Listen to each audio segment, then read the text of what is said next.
Thank you. Hey everyone. So just a quick introduction, about myself. I'm Paul Tatum.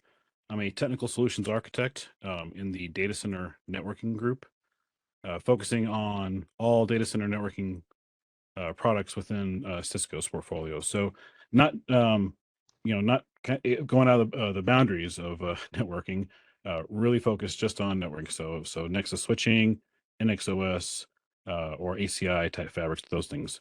I've been with Cisco for almost 9 years now. I've been doing pretty much the same role, just on different teams the entire time. Um, Prior to that, I was a solutions architect for a Cisco partner company supporting a defense contract, and then prior to that, I was active duty Air Force. So, all in all, I've been in the IT industry as a professional for over 20 years. So I've gotten the opportunity to cut my teeth on 10 meg half duplex technologies all the way up to where we are today, where our products have 800 gig interfaces. It's quite incredible. It's been definitely been quite a transformational journey, so to say. So let me get my PowerPoint going.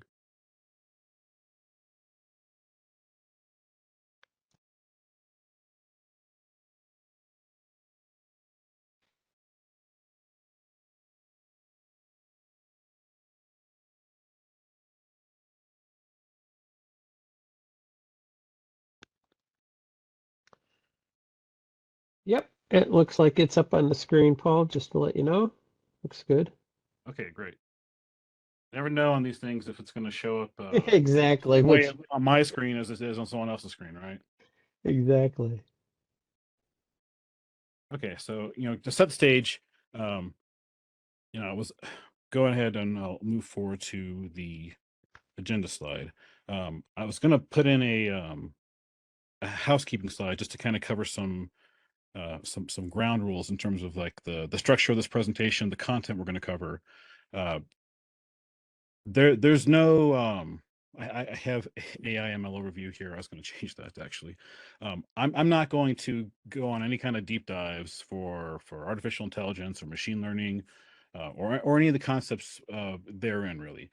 There's an assumption that there's a base level of knowledge to understand what sort of things are kind of required to support on a network, and that's really the focus of the conversation today is the networking solution to support AI ML workloads and operations. So another thing too that I just want to kind of call it here, uh, being that I'm a Cisco employee, I didn't want to reference any other vendors outside of Cisco in terms of products and technologies. So everything that's presented is very generic once it kind of leaves the realm of Cisco technologies, and I did that on purpose, right? Uh, the concepts are the same no matter what the vendor is, and I don't want to take any kind of stance that might seem like I'm promoting one vendor or the other, or establishing any kind of credentials in terms of like who has the lead in the market, etc. So again, no mention of any external vendors other than Cisco. Everything is very generic. So hopefully that makes sense to everyone, and we can go ahead and get started. Mm-hmm. Oh, well, I guess let me cover the agenda first, now that I talked about that. So overview, this is going to be real quick. Just talk about AI and ML. Again, not a deep dive or anything like that. But then I really want to get into a conversation around why does the network matter? This is, I think, going to be pertinent to the overall conversation because I feel like there's so much focus on the actual uh, compute and GPU processing aspect of AI and ML operations that the network is often overlooked. And one thing that's really interesting, I think, is that there's actually multiple ways to create a network to support these environments. And what we're going to do here is talk about the next section after we talk about why the network matters, is the requirements, right? What do we need to do on the network to support AI ML workloads? It's not just your standard run of the mill data center network. There's special considerations that have to be made, things that need to be taken into account when designing and deploying these networks. Once we talk through those issues, those points, we're going to go ahead and move on to Cisco's AI ML blueprint for data center networks. This is something that we've had published on Cisco's public site for, I think, about 6 months now, that covers in detail how we can go about setting up a network. And what you'll see is the content that I have in here directly mirrors these concepts in this this blueprint, right? So it's fully aligned. I'm not making anything up here that hasn't been published by my employer. So I'm trying to play it safe in that regard. And then we'll just kind of wrap up with a conclusion. Um, Another note, too, Jason, I'm not sure the expectation in Mhm. terms of like length, time and length for this. I know the meeting was scheduled for an hour and a half. I don't think we're going to quite make it all the way to the Yeah, end anyway, right? that's fine. We can we can burst over if we need to, or we can end early if we need to. I just generally put that out there as a, I guess, to keep us on a particular schedule, but there's no hard No hard direction time. one way or the Okay, other. okay, Yeah. great. Perfect. I was thinking about that. I just want to make sure that we kind of aware that probably not going to go that long. Although I'm definitely happy after the presentation to take questions and just have an open conversation about things. Hmm. Definitely happy to do so on that. Okay, moving on. So here's the opening funny slide that's going to kind of set the stage for this conversation. Right. Look at the picture. What do you see? Is it a dog or is it a mop? And you might be surprised looking at some of these, which one these things really are. So, the reason why, let's kind of start out with this conversation is that really, in terms of like artificial intelligence, it's grown leaps and bounds. It's nothing new, right? So, artificial intelligence has been around for quite a while. Um, it's really grown and become more dynamic based on the advancements we've had in compute power and especially around GPUs and DPUs, being able to have this predictive set of like analytics inside uh, these AI ML farms. So the problem, though, in the past was that you know we didn't have a lot of capabilities around this concept of artificial intelligence and how we can develop it, right? So there were just things about it that we couldn't rely on computing power to handle. Things in terms of like programming aspects were still being done by people, and then there was no really good way to kind of fine tune things, right? Everything had to be reviewed manually, developed manually, and once the industry figured out, hey, what if we allowed the actual infrastructure, the actual environment to kind of self heal, right? Take care of itself, learn from its mistakes, and then continue to develop.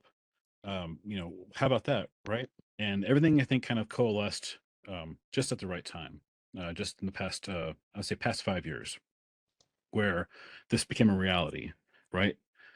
So we're talking about artificial intelligence, machine learning, right? So artificial intelligence, although we normally set it first in our conversation, right? It's actually artificial intelligence is a subset of machine learning. Machine learning is really what's allowing these clusters to, especially in things like large language modules, to actually create define the policies and the rules that allow them to do the things they do, right? Whether it's say, hey, tell me a story about something, or solve this math problem, generate a picture for me. All these things can be done, but only after these environments are properly trained, right? So they have to be trained with data. And it's one thing that's really important about that is the fact that uh the quality of the end product is really only as good as the quality of the data it's trained on, which is one of the reasons why we have things like chat gpt. You can go on there and you can get some really great information from it, but it might be wrong, right? It's not it's if it's trained on public data that's not validated and verified, it can be wrong. In fact, if you go to ChatGPT's website, under the prompt screen, it says, "Hey, this we may be wrong," so you might want to double check your results, right? So how do we support again these larger environments where we want to develop specific uh, machine learning environments to do the things that we want them to do, right? Uh, I'll take for example, an application for machine learning would be to develop a interactive training guide. So if we set up our environments to train on all the learning material we have based on a certain technology or a concept or a topic, whatever the case may be, right? We need to begin to like look deeply into that material using a machine learning process. So this is essentially called the training model, right? Or the train model once the end result is done.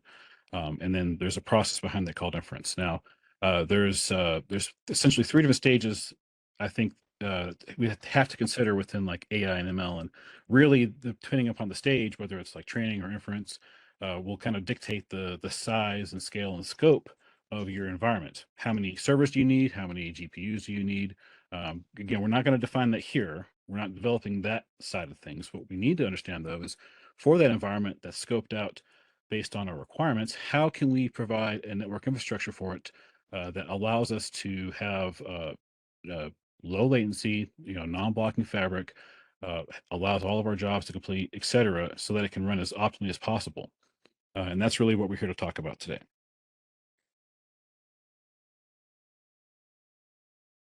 And so kind of go on this concept here of why does the network matter? Because again, it's usually an afterthought, at least from my perspective or the perspective of I think people on my team when we have these conversations. What we've seen is really that the network side of things from an AI ML perspective isn't really decided even by network teams or network engineers or architects. Really, it's kind of just bundled together um, in terms of who's specking out the servers and the GPUs, et cetera. So we look at these datas right here. Why does the network matter for AI and ML? So we talked about a little bit of scale.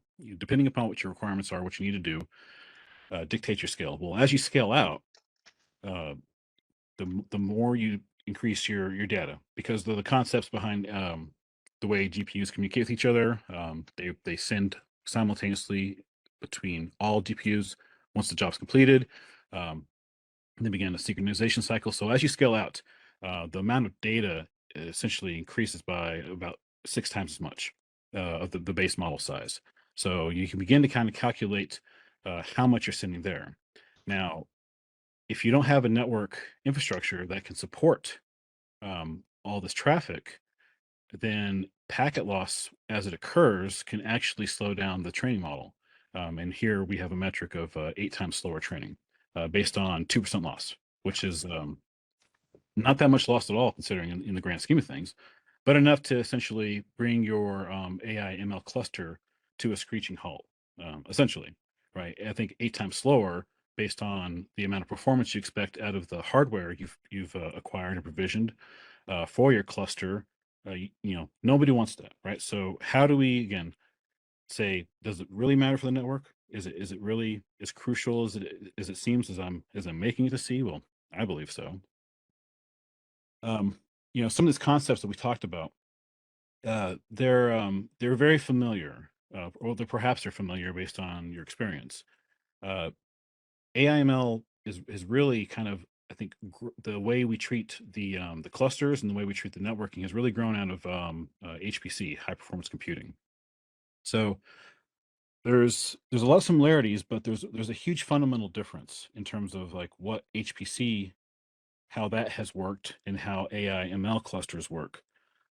In that the way the workloads are ran, the way the jobs are completed or worked on, the traffic that's sent, right? From an HPC perspective, we had one job, and we had it spread across multiple instances of compute, right? And they would communicate little bits at a time about the same job that was being worked on. Uh, it's almost like a complete opposite for AIML, where what we have is these GPUs working in these environments, sending out, working on things, and then synchronizing across all the different nodes, sending out massive amounts of data. So it's a complete paradigm shift in terms of like the way the actual worker nodes within the environment communicate with one another. And that's again kind of really stresses why the network aspect of it, the infrastructure that supports these AI/ML clusters, is so important. This is essentially a view in terms of like what's changed, right? So looking at when we talk about programming and how the actual jobs are ran inside the nodes, we're looking at what's actually being put in and what's coming out. So when we talk about building the architecture, the network architecture specifically, it's really important to take these aspects into consideration, right? We kind of talk through some of these points and these details, but we got to look at essentially the cyclical nature of the way the jobs are completed, the way the data is communicated across the different nodes in the cluster, and then how that data is synchronized, and how we can ensure that our infrastructure can support that traffic, and then of course it can scale up to the ultimate requirements that the AI/ML cluster has. So job completion time is essentially like the most important metric, because any kind of instances where we interrupt job completion or delay job completion time essentially diminishes the return on value we have of our infrastructure and the jobs that we're trying to complete. So what things can impact that, right? Job completion time, scalability of the network, the ability to grow as requirements grow, congestion management. If you have any kind of congestion within your network, that's going to cause any kind of packet drops or latency or slowdown based on communication patterns, that will cause issues with job completion time, which could ultimately result in a failure. Latency. So this is in terms of like port to port latency between on the same switch or device, between either same switch or different switch to switch, etc. Right? High bandwidth. Do we have the actual throughput required to support the amount of traffic that's being sent? And then of course the node drops. So this kind of goes into the lossless thing. And there's different mechanisms and different strategies that we can put into place to ensure that all these aspects are taken into consideration. And we'll of course we'll talk through all of them.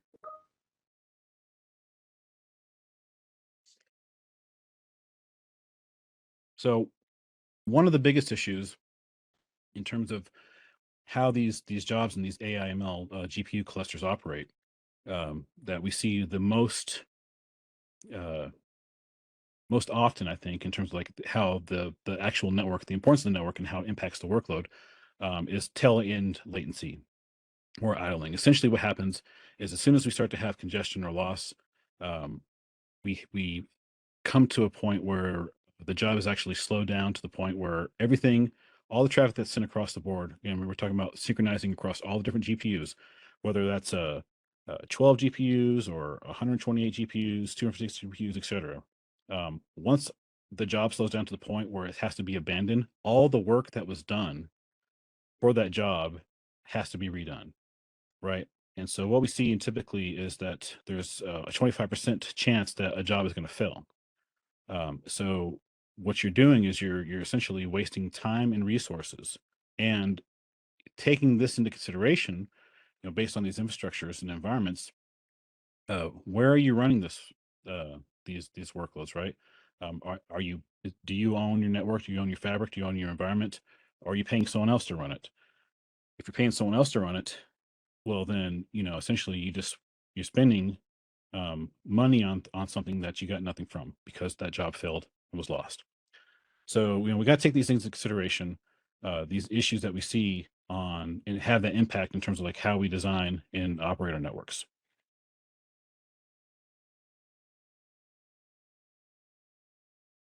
So coming in here, we'll talk about the requirements of AI/ML networks.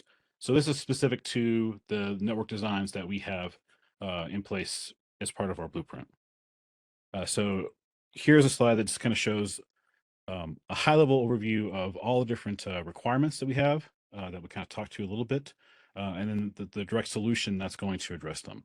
I'm not going to read off the slide because we'll talk through some of these, most of these, if not all of them, in full detail as the presentation goes on. But essentially, we spoke about latency. So uh, low latency from node to node is very important as it traverses the network. And you'll see there's some aspects of our solution that take this into consideration, right? Platforms that run a single ASIC versus modular platforms, the utilization of RDMA network access cards and support that on the fabric. Lossless networks. So there's different ways to look at how we support lossless networks without congestion, whether it's a matter of having no oversubscription whatsoever, or one-to-one oversubscription ratio, if that's what you prefer, um, as well as the configuration of certain software elements that impact the way the hardware and forwarding operates. Things like explicit congestion notification, priority-based flow control, and then utilizing technologies like weighted random early detection. Bandwidth to scale. So the development of our Nexus switching platforms have really shown just how fast um, technology is getting today. So you'll see our solution utilizing speeds of 100 gig and 400 gig to kind of demonstrate the requirements we might have on bandwidth and scale. Because GPUs running in these AI ML clusters can easily saturate these links without even trying. Load balancing, so utilizing a network design that facilitates deterministic forwarding. So using equal cost multipathing across the network fabric, and the visibility. So how do you look into your network? How do you know if you are seeing job completion times of timeout and the job fails? How are you troubleshooting that? How do you know what's going on in the network? So visibility is definitely a key factor in terms of ensuring that the network is operating the way it's intended to, and that any issues can be found, troubleshot, and then resolved quickly to fine tune the performance of the network.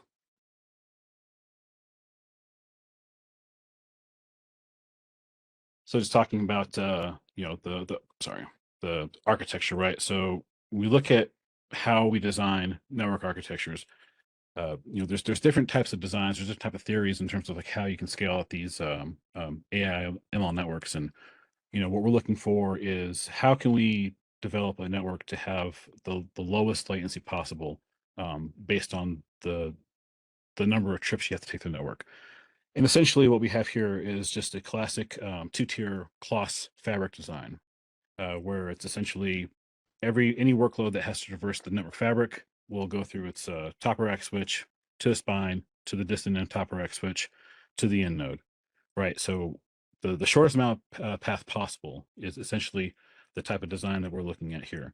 This gives us the lowest latency possible, lowest amount of jitter, and again, because we're looking at a CLOS fabric, where we have the deterministic forwarding from switch to switch across the fabric, so we know exactly how our workloads are being forwarded across the network itself.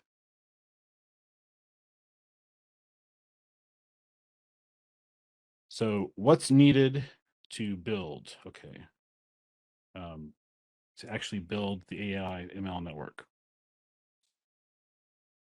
So we talked about the non-blocking fabric, and that's what our we talked about oversubscription ratios. So how do we ensure that we have all available bandwidth? And looking back at this topology here, we have to ensure that the total amount to have a true non-blocking fabric, the total amount of access bandwidth requirements um, is not greater than the uplink requirements to the spine.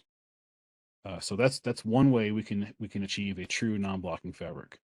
So typically, I would say in regular data center applications, you see a relatively high oversubscription ratio, 4 to 1, 6 to 1. It's not very uncommon to have even as high as 10 to 1, because the idea that all workloads are going to simultaneously run at the same time is pretty far out there. But for the concept of AI and ML, that's a very possible and very likely scenario where all GPUs are trying to synchronize with one another for a job at the same exact time.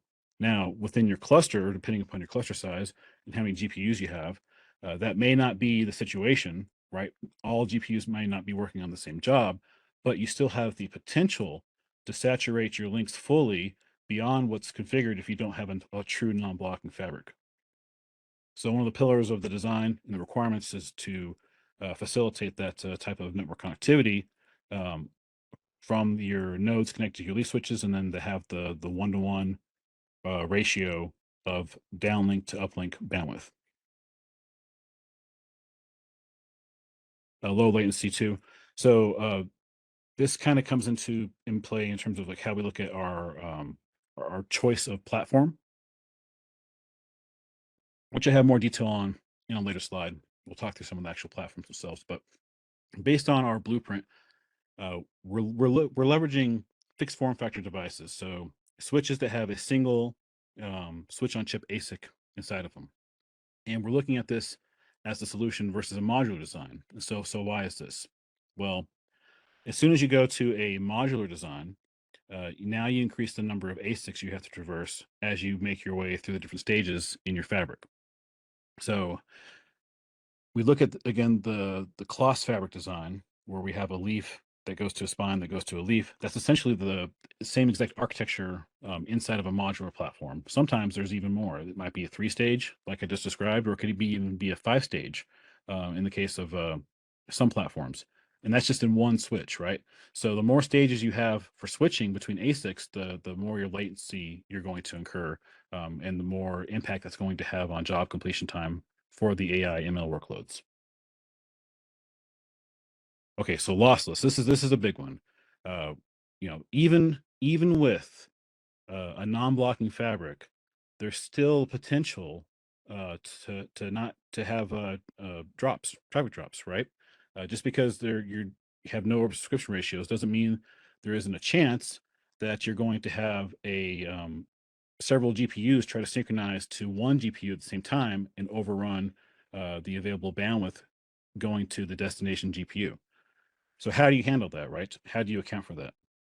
Um, Visibility. So that's another aspect too. We talked a little bit about that, and then we'll towards the tail end of the presentation, we'll talk through that some more.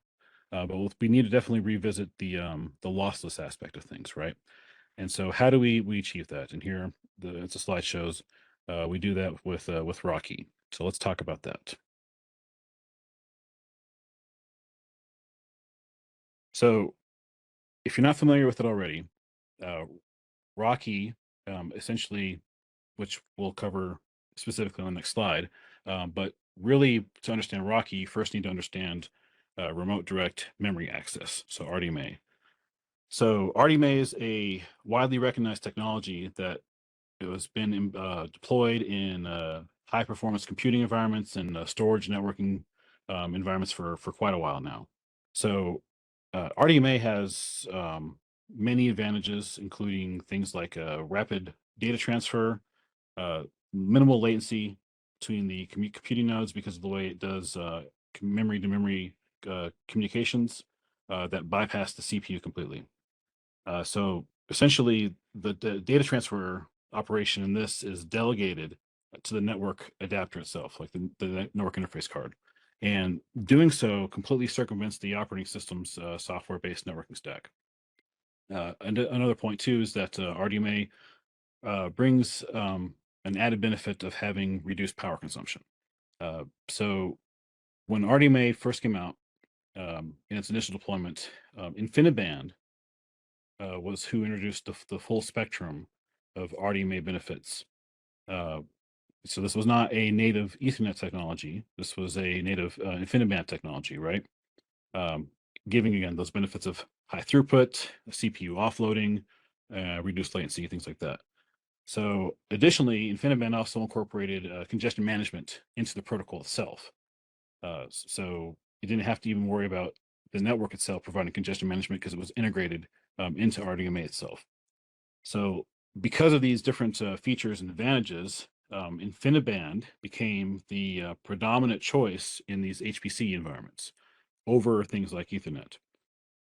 So for enterprise networks that demand you have demanding workloads. Essentially, the adoption of InfiniBand really pushed for the creation of dedicated networks to utilize these. Uh, so what we saw is this whole concept of front-end networks, back-end networks, where the back-end network was purpose-built network running on InfiniBand to have this enhanced performance over what the front-end network required. But doing this also incurred additional costs and complexity to these infrastructures.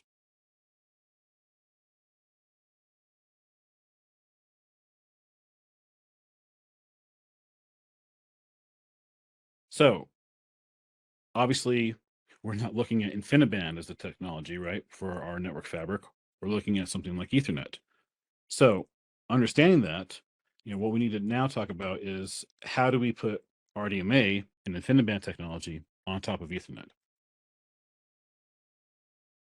Luckily, and actually we can thank InfiniBand for this, uh, RDMA has a bunch of different options for network transport. And the one that we're looking at specifically is the implementation called RDMA over Converged Ethernet, so Rocky. Uh, Rocky was introduced, I think, in 2010, and it's essentially a layer two technology. Um, so if you look here on the slide, we have the concepts of the different headers for Rocky V1, which is what I just talked about, which is layer two only. It's not, so it's non-routable, has to be on the same broadcast domain. But just a few years later, Rocky V2 was announced, and that allowed for traffic to be routed.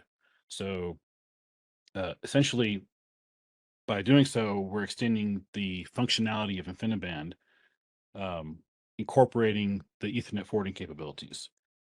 How Rocky V2 works is it actually encapsulates InfiniBand transport within Ethernet IP and UDP headers, as you can see here, which makes it suitable for routing over Ethernet-based networks. Uh, Obviously, right, through our extensive portfolio of Ethernet products, and as well as other vendors, Ethernet is widely adopted across the entire like enterprise data center landscape. And it's a completely familiar technology to just about anyone who's involved with the networking. So the familiarity and the wide adoption and deployment of Ethernet as a technology over InfiniBand makes it an attractive option to consider for how we're going to leverage a network fabric to support AI ML clusters. Additional aspect too is that the overall cost effectiveness of Ethernet when compared to something like InfiniBand uh, makes it another attractive option, right? And very appealing. So all these factors really kind of take into consideration the growing size of and presence of Rocky V2 deployments within data center networks to support technology such as these. Um, so a crucial aspect though to talk about because we're really talking about the requirements, right? What's the requirements? Well, so we need to do Rocky V2 because we need RDMA. But what does RDMA need, right? Well, we need a lossless transport mechanism because, as we discussed, InfiniBand had built that in specifically to the protocol. But now we have to make sure that as we transport this technology over Ethernet IP networks, that we also have a lossless technology that can ensure the delivery of the traffic. So we're going to do this through technologies called explicit congestion notification and priority flow control, which we'll talk about right now as part of this conversation. So when we talk about lossless Ethernet, right? The term converged Ethernet, lossless Ethernet, is very common and widespread. Uh, when I first started working on Nexus switching environments back when like Nexus 5000 first came out, Nexus and UCS, uh, I was real excited to get the chance to get a taste of converged Ethernet, deploying technologies like Fiber Channel over Ethernet. So these technologies that are in place, things like priority flow control, which is part of the data center bridging suite, have been around for quite a while, right? And the whole concept of how you need to ensure your fabric is lossless, you have to do so on an end-to-end basis. So what this means is that the entire network has to support these protocols and technologies, which for the portfolio of like Nexus 9000 products that we'll talk about, is no problem whatsoever. But we also have to ensure that uh, we have enabled the ability to have explicit congestion notification, and also using a technology added on, such as weighted random relay detection for marking, or approximate fair drop, which is specific to the Nexus 9000 Cloud Scale ASIC. You'll see later on, we'll talk about how we're demonstrating these capabilities within our blueprint, and we'll utilize the weighted random early detection methodology for marking versus AFD. Buffering is also another aspect of it, and I should have talked about this when we talked about latency. Um, there's different schools of thought in terms of like how much of buffers are needed for these type of workloads, right? Whether you're talking about a general data center environment, or whether you're talking about specific to AI ML clusters. Uh, the key concept though here is that buffers, the more buffers you have and the more you leverage them and utilize them, the more latency you incur in your traffic, because you just have it sitting in the bucket essentially, waiting to be transmitted until the buffer clears out. So by leveraging these technologies like priority flow control and explicit congestion notification with random relay detection, we can actually enhance the way traffic is sent across the fabric without having to rely on exhaustive large buffers to just store the traffic. And then tuning. Tuning is obviously a very important aspect of how we have our networks operate. So all these protocols are enabled via quality of service configuration parameters. So it really depends on the actual deployment of the AI ML farm within your network, how much traffic's being sent, your interfaces, your uplinks, etc. All those aspects have to be taken into consideration and fine-tuned to ensure the most optimal performance possible for the network. Also, too, I think I'll take this chance right here to mention it.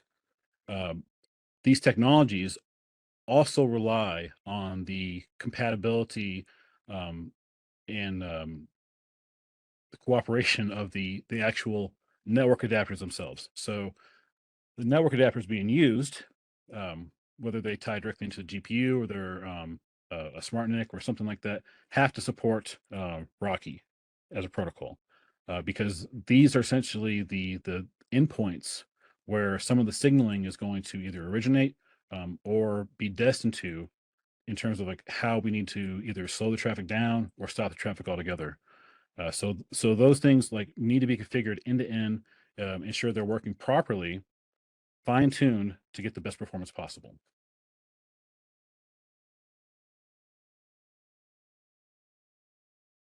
So let's walk through some of the technologies that we're talking about a little more detail, um, just to make sure we understand what they are. We're not going to do essentially any packet walks or any kind of deep dives in that regard, but I just want to make sure that we have a good handle on what these actual protocols and algorithms are doing to give us the optimal performance and have that lossless fabric. So addressing congestion and as a way to ensure end-to-end propagation of congestion information, we use ECN to be essentially the congestion management tool.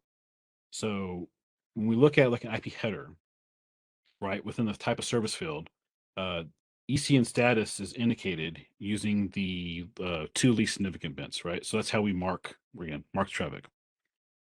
So when a compatible network node, and of course, all of the Nexus 9000 platforms are compatible that we'll be talking about, experiences any kind of congestion, it'll mark a packet um, with the CPN, the congestion packet notification.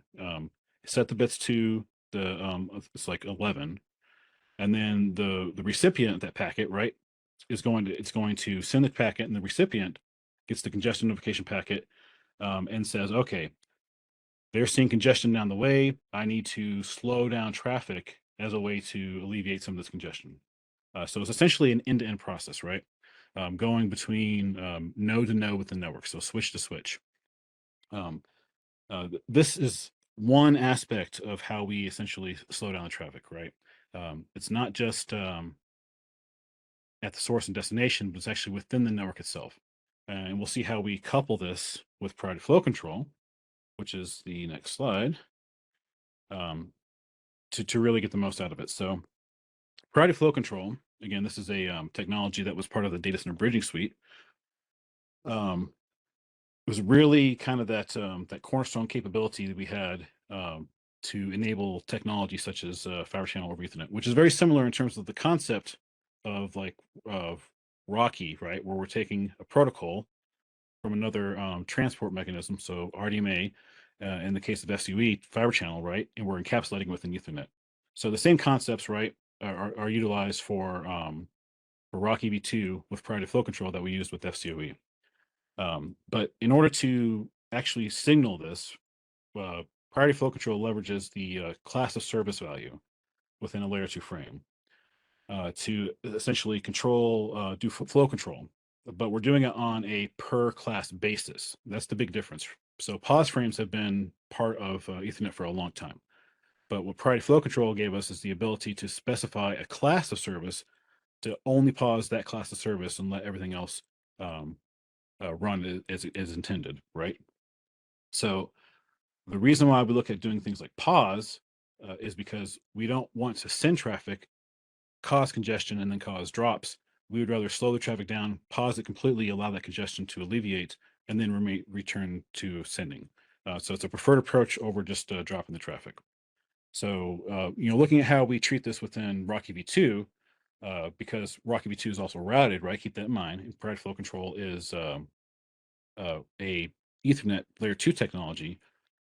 So there were a few enhancements made to priority flow control, which allowed it to utilize the DSCP value priorities, right? So we look at layer 2 having COS values, layer 3 having DSCP values, and how they can align, right? So priority flow control was able to leverage the layer 3 DSCP values as a new framework, essentially, to categorize the traffic within IP networks, not just Ethernet networks. So by leveraging this technology at layer 3, it allows us to for the traffic to retain classification as it traverses the network. Additionally, too, like the way priority flow control works from an IP addressing perspective is it's actually, instead of having an address to it, it's using link local addressing. So it allows it from a per segment basis to execute signaling, pause signaling for both routed and switch traffic this way. So Nexus 9000, of course, have supported, Nexus platform entirely since its existence, coming out back in the Nexus 5000 days, has supported priority flow control. Today, all of our platforms support priority flow control as well as ECN marking. And then you'll see in the next slide how we talk about leveraging something like weighted random early detection on top of this to arrive to a solution that is called data center quantized congestion notification, or DCQCN for short. It's still a mouthful, even when it's shortened down to that. So with these technologies enabled, right, by working in tandem, so priority flow control and explicit congestion notification, the overall effectiveness is enhanced. So maybe I should reorder the slide. So looking at what starts first, right? So ECN first is the first line of defense in terms of fighting off congestion to alleviate the issues of congestion. And if we can't leverage ECN well enough to keep the congestion from occurring, then we have to leverage priority flow control as essentially like a failsafe. So again, remember, ECN marks traffic, notifies the other node that, hey, we're seeing slowdowns, right?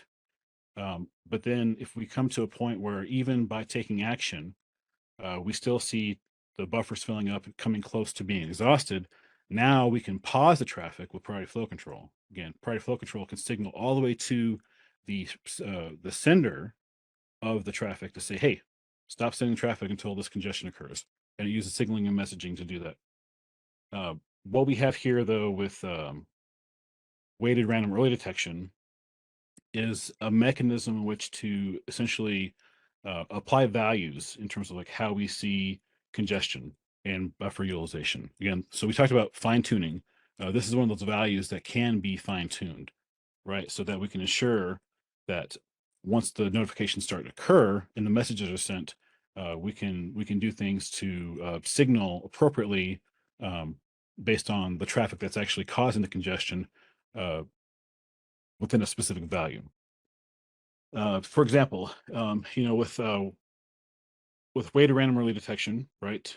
Using in conjunction with explicit congestion notification, uh, we see things where things like microbursts might cause a sudden surge in buffer utilization. Um, so again, we would come to a situation where, based on our values, we're unable to utilize these technologies to stop the buffers from becoming totally full, or almost, at least. And then, once again, priority flow control leverage to pause the traffic, to stop the buffers from overloading whatsoever. So it's really interesting in terms of the concepts we talk about. We're utilizing these technologies, which are designed to mark traffic and potentially even drop traffic to not drop traffic, right? And they were developed completely separate from one another as well, but together, again, we can put them under this new umbrella of quantized congestion notification for data center networking. And that's essentially how we enable Rocky to have this lossless fabric on which to operate.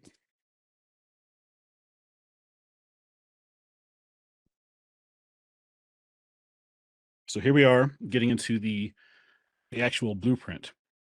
So here's what we want to talk through some of these points here.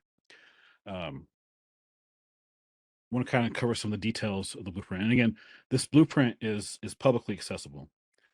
You can go to Cisco's public site and download it now. In fact, there's a blueprint, which is an overview of the entire solution. There's the actual Cisco validated design, which covers some of the configuration aspects for the network itself, as well as the quality service configurations to talk through the lossless Ethernet requirements we just talked to support Rocky V2. And then, while we haven't talked on it yet, towards the end here, we're going to touch on things like management and visibility in a little more detail. And there's another white paper as a resource, which I think is missing from my final slide, or my resources slide, but we will be sure to send out at the end of the presentation to everyone, so they can have direct links to those resources.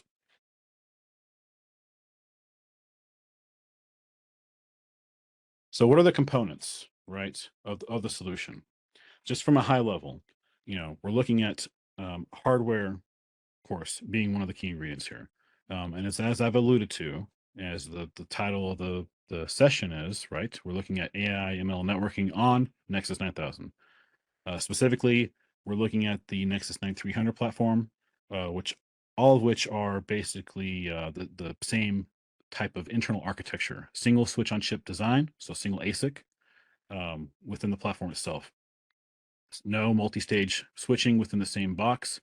Everything will have packet in, packet out of the same ASIC. We're also looking at leveraging technologies such as 400 gig and 100 gig transceivers. Now, uh, based on this design within the blueprint, we're not doing anything in terms of requiring like breakout, but we have the capability with transceivers and 400 gig ports to do breakouts to 100 gig or 200 gig. So, talking through different types of solutions, different type of requirements for these AI ML GPU farms. What's the requirement for connectivity, and how do we design the network around that? So all the concepts we talk about within the blueprint are going to be the same. Um, we'll have some flexibility in terms of like how we can design the network to support the type of access we need, as well as the type of uplinks we need through the fabric itself. And speaking of which, for the fabric, we're sticking with the spine leaf design for the fabric. Now, there's other approaches depending upon the overall scale and size of these AI ML GPU farms, these clusters, that might require something a little more.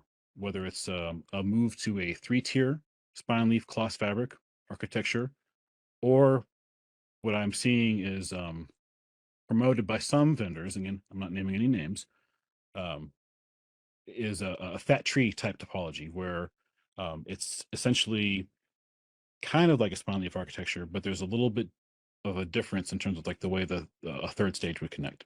And I don't want to go too many details about that because it's not the focus of the conversation. But for this design, for this blueprint, and for this use case, which we'll see in more detail, two-tier spine leaf fabric. Hey, Paul, we did have a question pop up that I was not able to answer, and it surrounded Rocky. Sahil had asked if Rocky enables access to the memory, for example, RAM of other nodes. Is that a correct statement?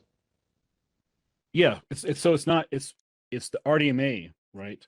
The memory to memory communications utilizing through RDMA, the RDMA protocol, right? Rocky is Okay. just the protocol that enables RDMA over converged Ethernet. Okay. Did that answer your question, Sahil? I think that, yep, he's got it. Thank you, Paul. Great. Again, so looking through the components, the full network stack. So fabric automation and visibility. Again, I keep touching on it, but we haven't actually talked about it in any detail yet. We have products in place, solutions in place that allow us to have the ability to provision and manage these fabrics, as well as get deep visibility into what's actually happening within the fabrics. And we'll talk about them in detail, or some detail at least, at the end of the presentation. From the switching perspective, we ensure that we do all kinds of interop testing with major NIC vendors. And again, one of the most important aspects of enabling an architecture to support an AI ML workload is that the network interface card supports Rocky V2 as a protocol, and that it's configured to work in tandem with the actual fabric itself. So interop testing is pretty big to this. NXOS as the operating system, NXOS has been widely deployed across the industry and the landscape. It's a very rich feature set. It's very mature operating system. And then the actual ASICs itself. So based on our current offerings for fixed form factor switches with a single switch on chip design, we can scale up to 25.6 terabits per second within a single ASIC, which for, I would say, 99% of the AI ML networking use cases is more than adequate. Not everyone's looking to deploy AI ML clusters that cost $100 million because there's so much aspects to them. But there's also solutions for that, but that's not the focus of our conversation. So, kind of covering on that first pillar there, right? The hardware itself. I want to, this is not a full representation of the Nexus 9000 portfolio. However, it is a representation, I think, of the platforms which would predominantly be seen in these types of use cases. These are platforms that are focused on speeds of predominantly 100 gig as well as 400 gig. So on the top row here, we have switches that have up to 64 ports. Either it's 64 ports of 100 gig or 64 ports of 400 gig, right? All these switches here have the ability to also break these ports out into other speeds as well.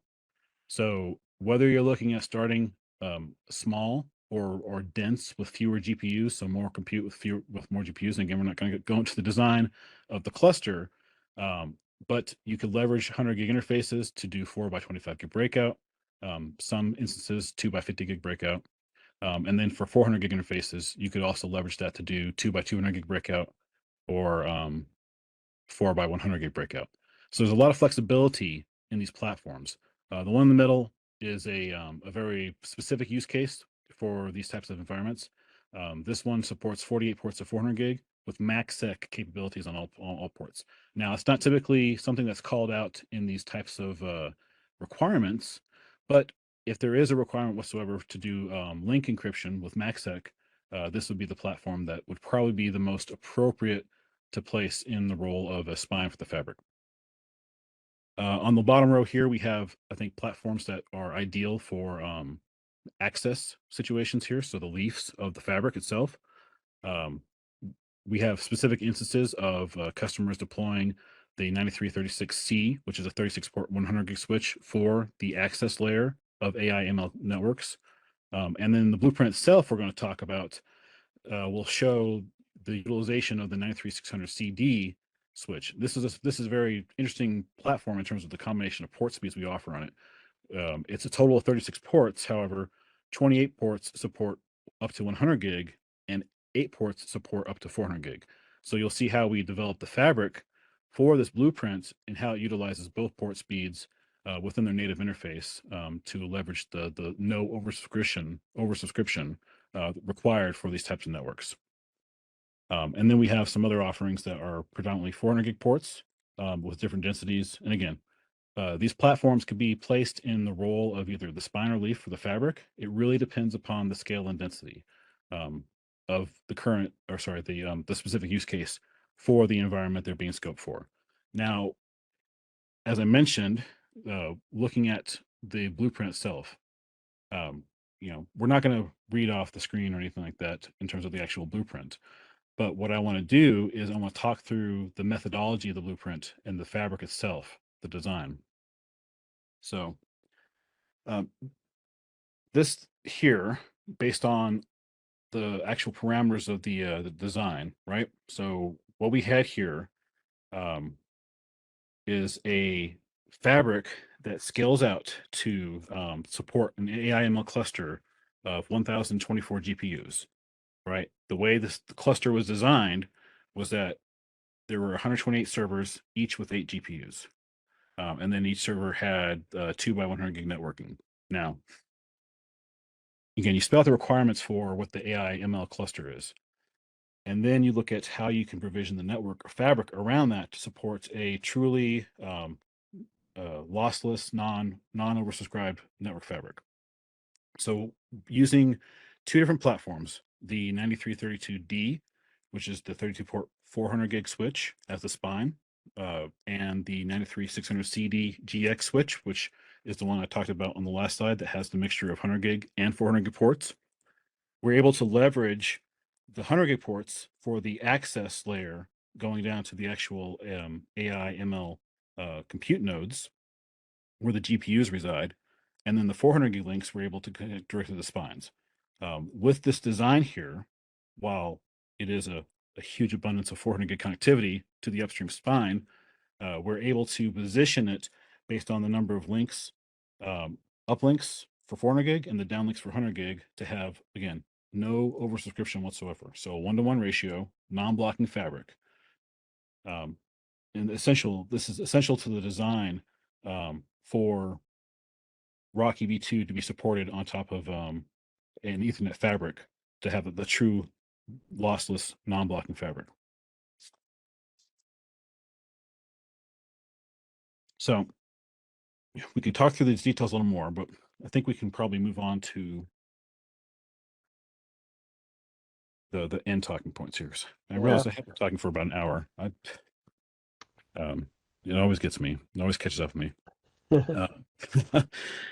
So, and again, too, I'm always happy to answer questions, as soon as I stop talking, or even in real time too. So I hinted at it several times throughout the entire presentation. The added benefits of this solution as part of the blueprint, right? So what is that we're actually going to offer in terms of a solution to provide management capabilities, automation capabilities on top of this fabric? Because it's easy to take capable network devices, whether you're looking at Ethernet switches or InfiniBand, right, and put it together, plug it in, and it works and it's running. But how are you configuring it? How are you actually doing any kind of automation in terms of like the configurations? How are you keeping track of what's going on from an inventory perspective or utilization perspective? So Nexus Dashboard Fabric Controller provides that complete day zero solution for an environment such as this, right? We have the ability to just take the switches and to quickly integrate them into the Fabric Controller. We can use something like Power On Auto Provisioning, create the templates that's required for the fabric configuration, automatically generate that, and then port that out to the switches as soon as they come online. And then we can also provide Rocky V2 type templates for the lossless Ethernet requirements as a template and automatically provision the fabric to support that as well. So essentially, you can look at having this entire fabric we just mentioned in the white paper, 4 spines and 10 leaf switches, be turned on from scratch and automatically provisioned with the appropriate templates and up and running in a matter of minutes. That might be tens of minutes, maybe even 20s of minutes, but I'm not going to say it's hours. It's definitely minutes, under 60. An added benefit to this too is ensuring that the best practices are implemented, right? Trying to configure an environment such as this on a CLI box by box basis leaves it prone to a lot of potential failures because of the overall complexity of the QoS configurations to support priority flow control, explicit congestion notification, fine-tuning weighted random relay detection. All those aspects make for some very lengthy CLI prompts, right, for your actual configuration. So by utilizing something like Fabric Controller, you can essentially mask all that complexity with a layer of abstraction and automatically provision the fabric that way.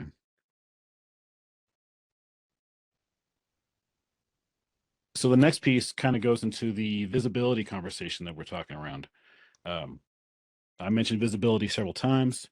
This is the first time I've actually mentioned, I think, Insights by name. So Nexus Dashboard Insights can essentially assist the administrators or operators of the AI ML network to proactively identify any kind of potential issues before they actually impact the service. Right? We talked about things in terms of like the AI ML workloads, job completion time, how important that is, that it doesn't time out or idle so that the whole job is wasted, right?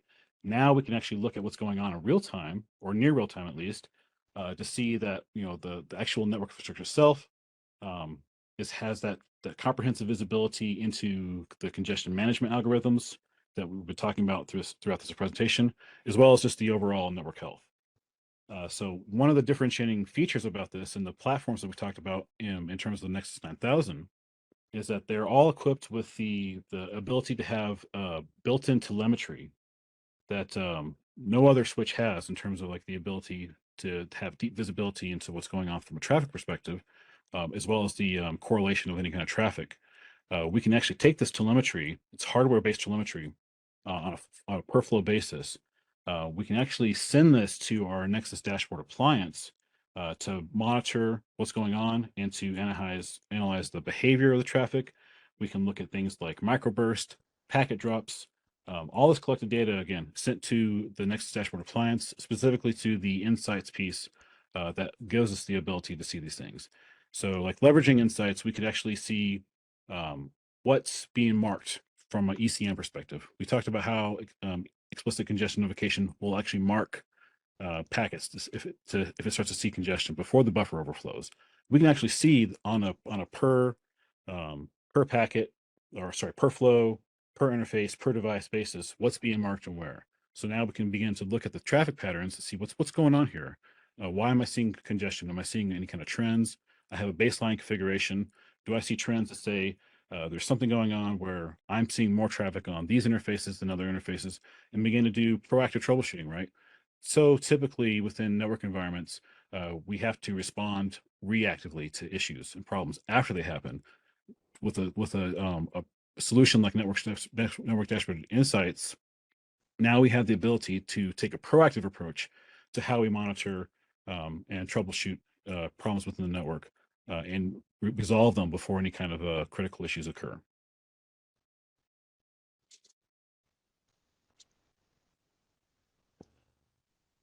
So I kind of want to end the conversation on the blueprint on this topic specifically here. So this is not this is the only solution. You have to do this exactly the way the blueprint or the CVD talks about. That's not true, right? There's a lot of flexibility in terms of how you can leverage these products and solution sets to shape the AI ML network to meet your requirements. I think I've talked about that, or at least mentioned it here and there throughout the entire presentation, right? It's really about understanding the scope, scale, and requirements for the AI ML GPU cluster, as well as the additional storage and management capabilities that have to go on top of that, and to design the network around it. But using the same principles, right? Using these like best practice principles and the reasoning that hopefully I was able to justify why we made some of the decisions we did you can leverage these like best of class type techniques to develop the network that's most appropriate. So again, we talked about fixed switches versus modular switches because the impact of modular switches that have 3 or even 5 stage ASICs, so increases the latency, and we want to have as low latency as possible.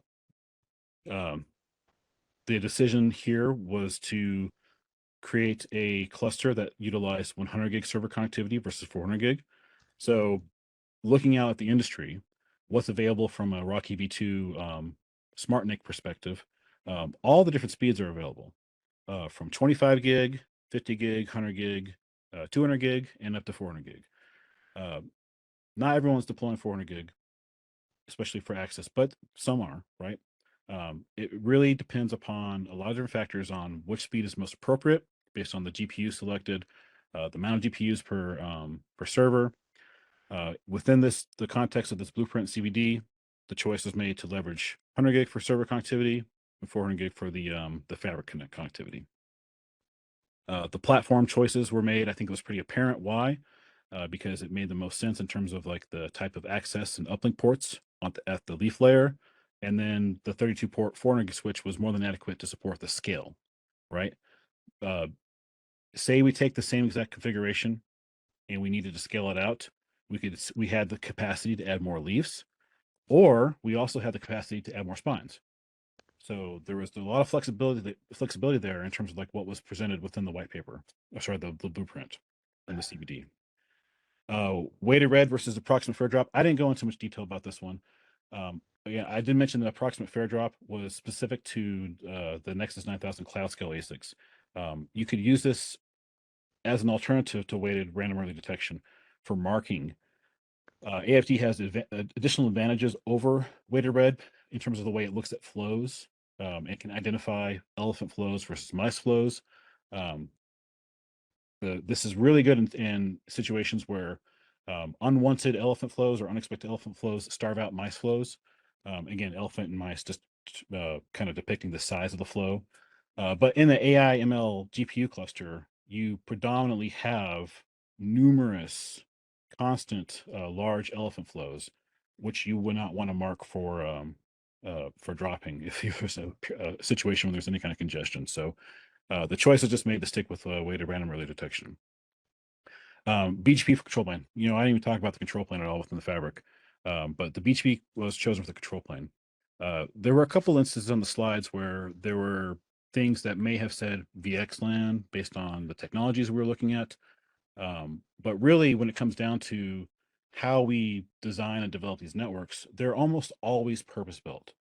They're almost always dedicated networks. There's not a lot of people who are willing to run this type of workloads on top of a production environment. If there was any situation where this was a desired, or there was a desire to build out a fabric that would support multiple instances of AI ML compute clusters that needed to be isolated, segregated, then you could deploy VXLAN VPN on top of that network in order to facilitate that segmentation. But from a general purpose-built fabric perspective, BGP utilizing some of the concepts of MSDC, which is a massively scalable data center, those kind of concepts, which you can find white papers for as well, is what was used as part of this blueprint. So the conclusion, just again to kind of recap what we talked about, in order to get the most performance out of these networks designed for AI/ML, we require things like low latency, the appropriate amount of buffering, support for a lossless fabric to enable Rocky V2 over that fabric. That way we have ensure that we have efficient application performance across the AI/ML clusters. Utilizing some of these technologies like fixed form factor switches versus modular switches, enables us to have a lower total cost of ownership, as well as in compared to other networking solutions like InfiniBand. And then here we're leveraging, again, a validated design for the network. And so, we're talking about the blueprint here. There's also the CVD document itself, right? Cisco validated design, which takes into account not just components from Cisco, but also ecosystem partners. So, we talked about interoperability testing, things like that. All these aspects are taken into consideration when developing a Cisco validated design. And that's, I think, very important consideration when looking at this as part of this situation here. And this was supposed to be my resources slide, and I messed it up somehow. So this will end the presentation. And I know we got some time left. I'm surprised I talked as long as I did. Yeah. Happy to answer any questions in real time if anyone has any. Yeah, Sahil had one other question. He asked, is weighted red for Rocky, does it use the same algorithm or a similar algorithm as weighted red for normal TCP, like we might see in a router QoS config, Yes. I believe. So you set a minimum threshold and a maximum threshold for the notification. So typically, weighted red will begin to notify based on how close you're getting to like buffer utilization.